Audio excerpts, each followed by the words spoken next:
Baik, perkenalkan nama saya Glenn Sitorus. Di sini saya akan menjelaskan mengenai praktikum certan mengenai Introduction to Machine Learning.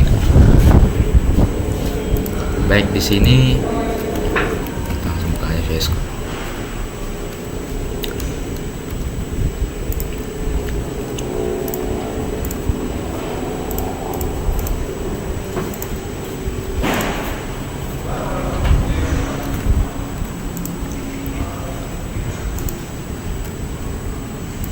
Untuk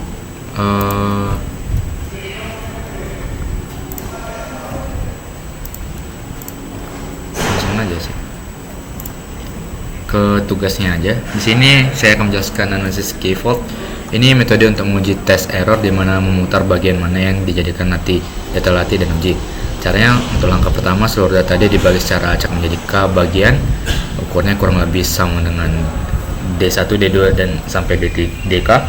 Untuk setiap fault J dari 1 sampai K, model dilatih memakai K-1 fault semua data kecuali D diuji pada fault intercept DJ.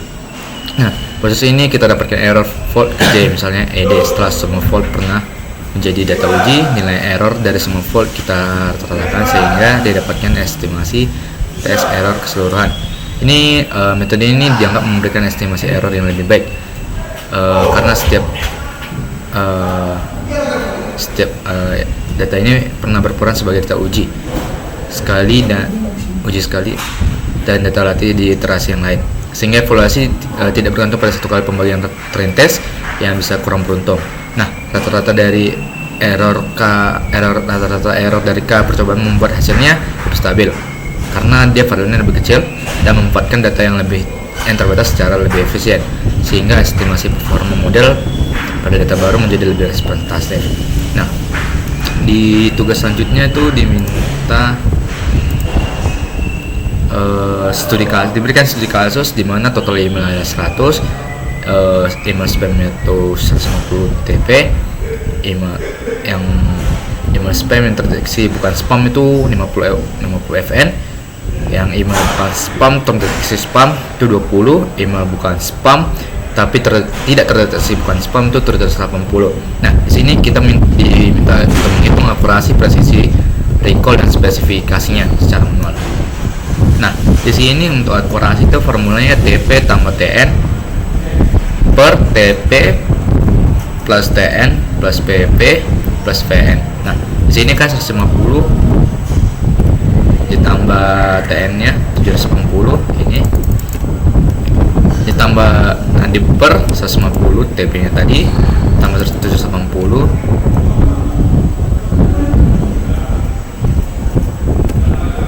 tambah 20 tambah 50. Nah, kita cari 930 dibagi 1000, hasilnya 0,93. Untuk presisinya itu formula itu TP per TP plus FP, dimana 150 dibagi 150 dijumlahkan dengan 20, maka 150 dibagi 170 itu perkiraannya 0,882. Lalu untuk recall itu formulanya adalah TP per TP plus VN. Nah, di sini 150 per 150 tambah 50. Nah, kita carilah simpul ini per 200, hasilnya 0,75. Untuk spesifitinya itu TN per TN plus FP, dimana 780 dibagi 780 ditambah 20. Nah, kita carilah nilai 780 bagi 800, hasilnya adalah 0,95. Untuk eksperimen kode, kita diminta pada kegiatan 3 ubah nilai n neighbor pada KNN menjadi n neighbor n satunya dan n neighbornya itu 100. Nah, kita untuk mengamati perubahan pada akurasi dan koefisien matriksnya, jelaskan hubungannya dengan konsep overfitting atau underfitting. Nah, bisa dilihat dari codingan yang telah saya buat. Pertama kita mengimport dari library NumPy, Matplotlib sama Seaborn. Kalau belum, kita install nanti sama Scikit-learn, dimana dataset, model selection, neighbor dan matrix kita pakai juga. Nah, pertama kita buat load datasetnya dulu, dimana kita ambil function load breast cancer, lalu x nya data target.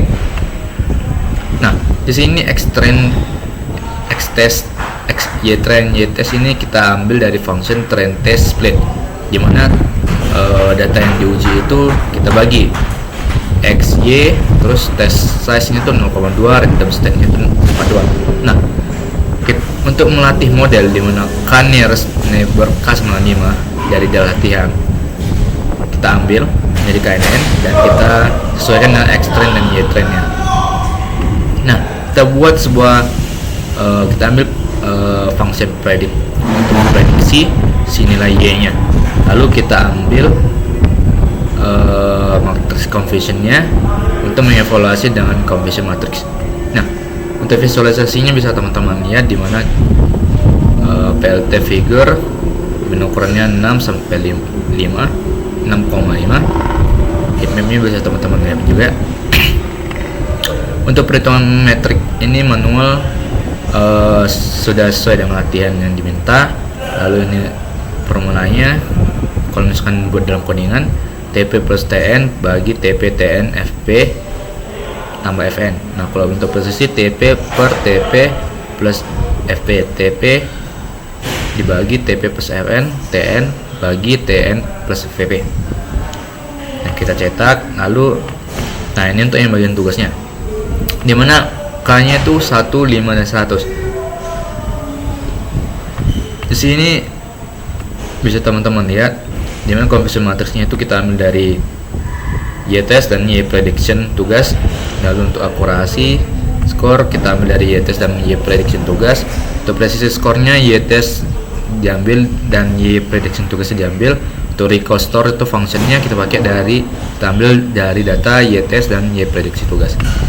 Kita cetak, dan ini untuk visualisasi matriksnya. Nah, untuk hasilnya ini bisa teman-teman lihat dimana K sama dengan 1 itu akurasinya tuh 0,928, dimana confusion matriksnya itu 37, 6, 2, 69, dimana precisionnya 0,92, recallnya 0,9718. Nah, untuknya neighbor atau K nya 5 tuh akurasi itu 0,9651, dimana confusion matriksnya bisa teman-teman lihat 385,071.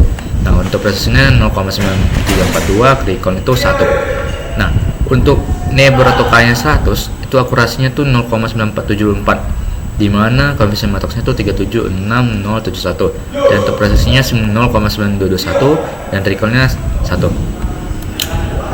Selain itu saya juga telah membuat analisis dari latihan yang telah dikerjakan, dimana titik-titik biru yang bisa teman-teman lihat ini mempresentasikan data latih dimana pasangan nilai fitur X dan target Y.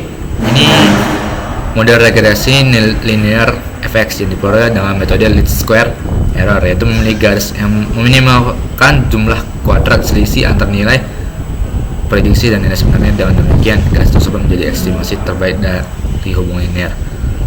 Lalu untuk gambar seperti ini, grafiknya ini pada derajat 1 ini underfitting. Ini model terlalu sederhana sehingga tidak mampu mengikuti pola melengkung pada data. Untuk yang gambar kedua ini memberikan good fit karena garis mengikuti tren utama tanpa terlalu sensitif terhadap noise. Sementara itu gambar yang ketiga ini terjadi overfitting di mana kurva model meliuk-liuk dan berusaha mendekati titik-titiknya. Selanjutnya untuk gambar yang ketiga dari latihan ini menunjukkan unsupervised learning. Di sini titik dengan warna yang berbeda-beda menunjukkan kelompok atau cluster yang ditemukan sendiri oleh algoritma tanpa diberi label cluster terlebih dahulu. Setiap tanda silang merah adalah centroid yang menjadi pusat-pusat masing cluster. Nah, untuk yang tadi penjelasannya ini hubungan dengan underfitting atau overfitting ini, setiap kelas 1 ini setiap data uji diklasifikasikan hanya berdasarkan satu tetangga terdekat sehingga model menjadi sangat sensitif terhadap noise dan outlier. Keputusan model terlalu mengikuti data latih sehingga cenderung mengalami overfitting. Lalu untuk ketika K sama dengan 5, prediksi didasarkan pada mayoritas beberapa tetangga sehingga pengaruh satu titik ekstrim berkurang dan model menjadi lebih seimbang antara mengikuti pola data atas dan tetap mampu mengeneralisasi. Ini dapat dianggap sebagai kondisi yang relatif pas.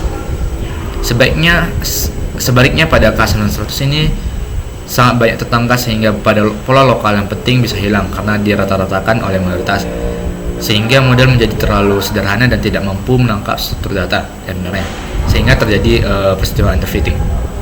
Dengan demikian K1, 5, dan 100 pada model KNN menunjukkan bahwa pemilihan nilai K mengontrol kompleksitas model, dimana K kecil cenderung overfitting, K sangat besar cenderung underfitting, dan nilai menengah memberikan kompromi yang terbaik.